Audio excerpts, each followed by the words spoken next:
الصلاۃ والسلام علیک یا رسول اللہ وعلی آلک و اصحابک یا حبیب اللہ۔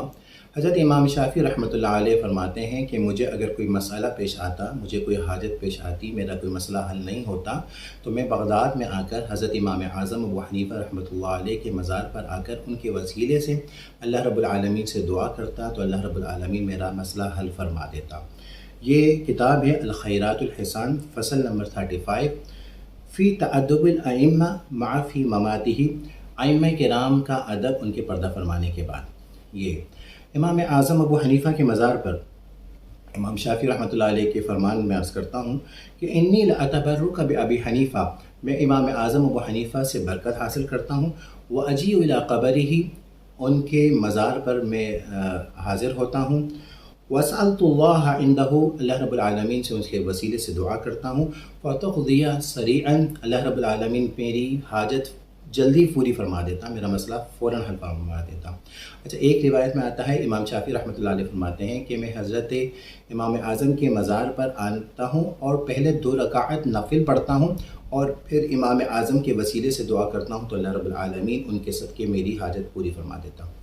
اب حضرت امام شافعی رحمۃ اللہ علیہ کا یہ عمل ہم حدیث کی روشنی میں دیکھتے ہیں کہ کیا کچھ لوگ یہ کہتے ہیں نا کہ غیر اللہ کا وسیلہ جائز نہیں ہے، تو میں انشاءاللہ حدیث باقاعدہ دلائل سے عرض کروں گا۔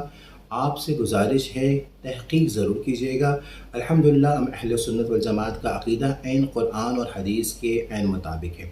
آئیے میں عرض کرتا ہوں آقا علیہ الصلوۃ والسلام کا وسیلہ پہلے، اس کے بعد آقا علیہ الصلوۃ والسلام کی نسبت اگر کسی سے ہے ان کا ذکر کروں گا، پھر آقا علیہ الصلوۃ والسلام کے پردہ فرمانے کے بعد ان کا وسیلہ وہ بھی میں عرض کروں گا۔ اللہ رب العالمین سے دعا ہے کہ مجھے حق کہنے کی توفیق عطا فرمائے۔ حضرت عثمان بن حنیف رضی اللہ تعالی عنہ بیان کرتے ہیں، یہ حدیث شریف جو ہے حدیث حسن صحیح ہے، جامع ترمذی میں 3578 نمبر حدیث ہے، مسند احمد میں جلد نمبر 4 صفحہ نمبر 138 میں ہے، ابن ماجہ میں کتاب الدعاء میں ہے، النسائی میں فی عمل الیوم واللیلہ میں، اور امام طبرانی نے بھی طبرانی کتاب میں لکھا ہے۔ حدیث شریف یہ ہے، ان عثمان بن حنیف رضی اللہ تعالی عنہ ان رجلا ضریر البصر، حضرت عثمان بن حنیف رضی اللہ تعالی عنہ بیان کرتے ہیں کہ ایک شخص کے، ایک آدمی کے آنکھوں میں بینائی نہیں تھی، یعنی وہ نابینا تھا۔ اتى النبی صلی اللہ علیہ وسلم، حضور کے دربار میں حاضر ہوا، فقال، اس نے عرض کیا، ادعو اللہ ان یعافینی، یا رسول اللہ صلی اللہ علیہ وسلم، آپ اللہ رب العالمین سے میرے آنکھوں کے لیے دعا فرمائیے۔ فقال ان شئت دعوت، آقا علیہ السلام نے فرمایا اگر تم چاہو تو میں دعا کروں، وان شئت صبرت فهو خیر لک، اگر تم چاہو تو تم صبر کرو، وہ تمہارے لیے بہتر ہے۔ قال فادعوه، اس نے صحابی نے عرض کیا رسول اللہ آپ میرے لیے دعا کیجیے۔ قال فامره ان يتوضا فیحسن وضوءہ، آقا علیہ السلام نے فرمایا کہ تم پہلے وضو کرو، بہترین طریقے سے وضو کرو، فیصلی رکعتین، پھر 2 رکعت نماز نفل ادا کرو، ویدعو بہذا الدعاء، پھر اس کے بعد میں ایک دعا بتاتا ہوں، وہ دعا مانگو۔ اب یہ حدیث عثمان بن حنیف اور کئی کتب حدیث میں یہ حدیث موجود ہے۔ آقا علیہ السلام باقاعدہ طور پر اپنے وسیلے سے دعا مانگنے کا طریقہ بتا رہے ہیں اس نابینا صحابی کو۔ دعا کے الفاظ ہیں، اللہم انی اسألک، اے اللہ میں تجھ سے سوال کرتا ہوں، واتوجہ الیک بنبیک محمد، اور تیرے نبی محمد صلی اللہ علیہ وسلم کے وسیلے سے تیری طرف متوجہ ہوتا ہوں، یا محمد انی توجہت بک الی ربی فی حاجتی ہذہ،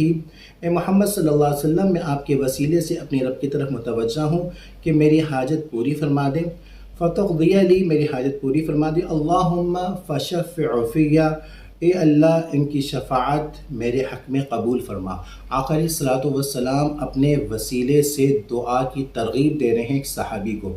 حضرت عثمان بن حنیف کہتے ہیں جب انہوں نے صحابی رسول نے 2 رکعت نفل پڑھی، پھر حضور کے وسیلے سے دعا کی، تو اللہ رب العالمین نے اس کی آنکھوں میں نور علی نور عطا فرما دیا، آنکھوں میں روشنی آ گئی۔ اب کسی کے ذہن میں یہ سوال پیدا ہو سکتا ہے کہ بھائی حضور کا وسیلہ جائز ہے اور امام اعظم کا وسیلہ، حضور تو امام اعظم جو ہے وہ تو نبی نہیں ہے، تو غیر نبی کا وسیلہ کے حوالے سے کسی کے ذہن میں وہم آ سکتا ہے۔ میں بخاری سے عرض کرتا ہوں، صحیح بخاری کتاب الاستسقاء حدیث نمبر 1010، حضرت عمر فاروق رضی اللہ تعالیٰ عنہ بیان کرتے ہیں کہ حضرت عمر کے دور میں قحط پڑ گیا، صحابہ کرام آئے اور عرض کیا حضرت عمر سے کہ بھی قحط کے لیے، بارش کے لیے دعا کریں۔ حضرت عمر فاروق رضی اللہ تعالیٰ عنہ حضرت آقا علیہ الصلوۃ والسلام کے چچا حضرت عباس کے پاس صحابہ کرام کو لے کر آئے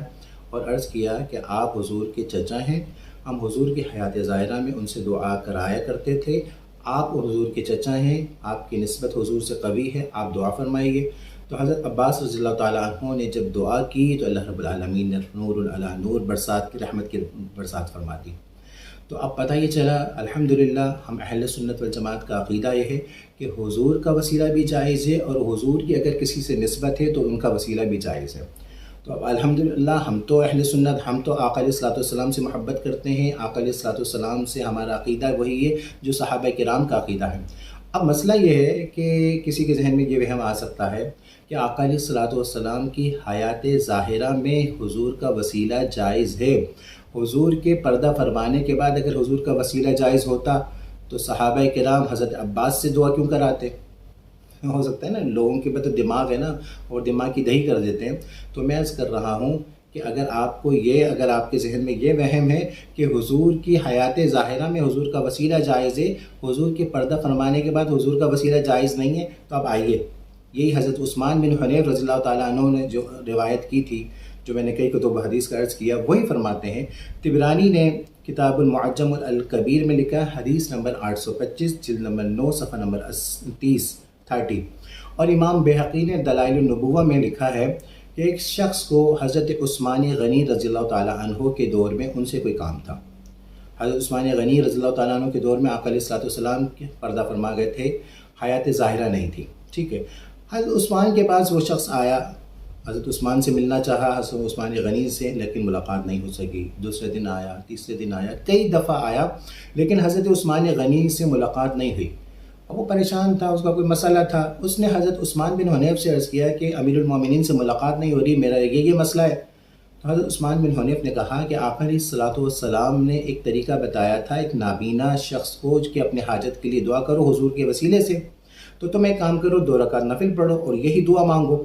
تو ان صحابی نے جن کو حضرت عثمان غنی سے کام تھا، انہوں نے کیا کہ 2 رکعت نفل پڑھی اور پھر اللہ سے دعا کی، اللہم انی اسألک واتوجہ الیک بمحمد نبی الرحمہ، یا محمد حضور کے پردہ فرمانے کے بعد کہہ رہے ہیں، یا محمد صلی اللہ علیہ وسلم انی قد توجہت بک الی ربی فی حاجتی هذه لتقضى اللہم فشفع فی۔ جب یہ دعا مانگی، حضرت عثمان غنی سامنے سے گزر رہے تھے، اس کو پکار کر کہنے لگے کہ تم بار بار میرے پاس آ رہے تھے، تمہیں کوئی کام تو نہیں تھا؟ تو اس نے کہا کہ امیر المومنین مجھے آپ سے کام تھا۔ تو اب مقصد یہ ہے کہ آقا علیہ الصلوۃ والسلام کے پردہ فرمانے کے بعد بھی، حیات ظاہرہ کے بعد بھی آقا علیہ الصلوۃ والسلام کا وسیلہ لینا جائز ہے، یہ صحابہ کرام کا عقیدہ ہے۔ تو الحمدللہ ہم اہل سنت والجماعت کا عقیدہ قرآن و حدیث کے عین مطابق ہے، تو الحمدللہ ہم آقا علیہ الصلوۃ والسلام کے وسیلے سے بھی دعا کرتے ہیں، اور آقا علیہ الصلوۃ والسلام کی جس سے بھی نسبت ہے، وہ چاہے صحابہ کرام ہو، چاہے وہ تابعی ہو، چاہے وہ تبع تابعی ہو، چاہے وہ غوث اعظم ہو، چاہے وہ امام اعظم ہو، جو بھی اللہ کے پیارے ہیں ہم ان کے وسیلے سے دعا کرتے ہیں، تو اللہ رب العالمین اپنی کرم نوازی کی برسات فرماتا ہے۔